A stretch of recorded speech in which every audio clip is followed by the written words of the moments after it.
তো hello student, আজকে আমরা দেখব ক্লাস 9 এর যে সেকেন্ড ইউনিটে যে চ্যাপ্টারগুলো আছে সেই চ্যাপ্টারের কিছু গুরুত্বপূর্ণ কোশ্চেন। আর এগুলো সেকেন্ড ইউনিট টেস্টের জন্য খুবই গুরুত্বপূর্ণ।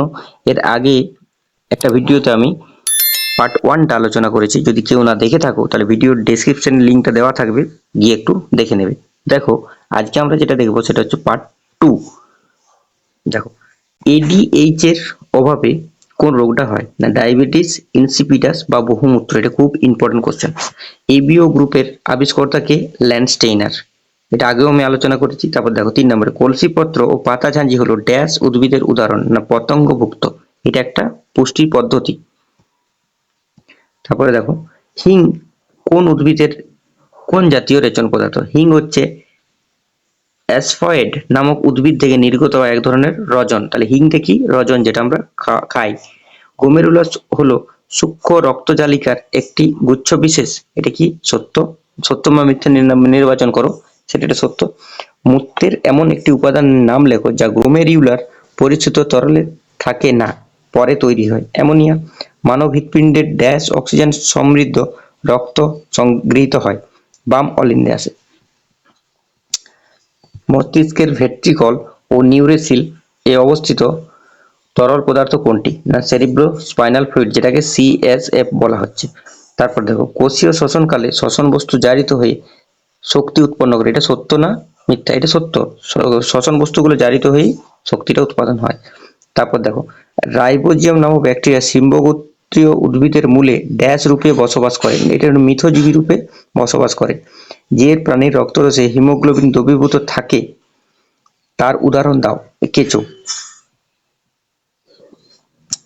সকল প্রকার খাদ্যের পরিপাকে শেষ হয় ক্ষুদ্রাশয়লিয়ামে। এটা সত্য। অন্তঃকর্ণে উপস্থিত তরলগুলি কি কি? না এন্ডোলিপ আর পেরিলিপ। ঠিক আছে, এন্ডোলিপ আর পেরিলিপ।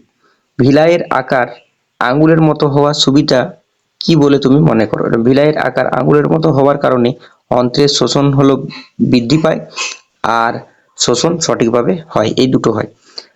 কোন শ্বসনে মুক্ত বা বায়বীয় অক্সিজেনের প্রয়োজন? সবার শ্বসনে। অন্ধকার দশা কোথায় ঘটে? অন্ধকার দশা ক্লোরোপ্লাস্টের স্ট্রোমাতে ঘটে। তারপরে দেখো,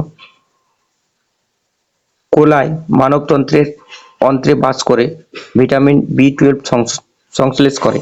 এটা সত্য না মিথ্যা? এটা মিথ্যা।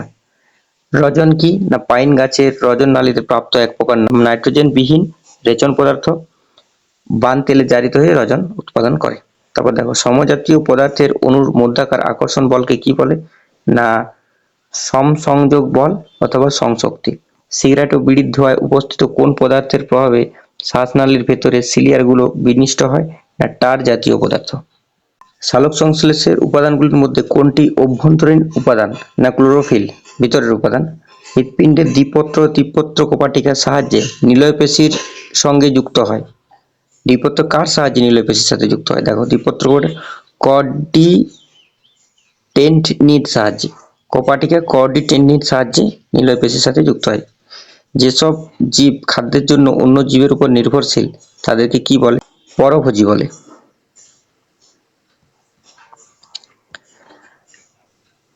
অ্যান্টিডাইউরেটিক হরমোনের অভাবে ডায়াবেটিস নামক রোগটা হয়? এটা সত্য বা মিথ্যা? এটা মিথ্যা।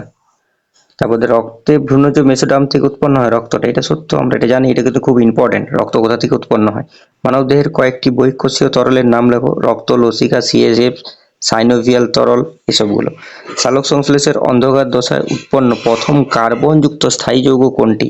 ফসফোগ্লিসারিক অ্যাসিড বা পিজিএ। তারপরে দেখো, সাইট্রিক অ্যাসিড কোথায় পাওয়া যায়? লেবু জাতীয় ফলে সাইট্রিক অ্যাসিড পাওয়া যায়। বাষ্পমোচনের দুটি বহিঃপ্রবাহক উদাহরণ দাও? একটা তাপমাত্রা, আলো, আর্দ্রতা। আলোক দশাটি উৎসেচক নির্ভর? এটা মিথ্যা। দেখো, তো পার্ট 2টা আমরা এতগুলো কোশ্চেন নিয়ে আলোচনা করলাম। আশা করি ভিডিওটি ভালো লেগেছে। যদি ভালো লাগে তাহলে চ্যানেলটিকে অবশ্যই সাবস্ক্রাইব করে রাখো এবং ভিডিওটিকে একটু লাইক, কমেন্ট আর শেয়ারটা করে দিও। Thank you. দেখা হবে একটা অন্য ভিডিওতে।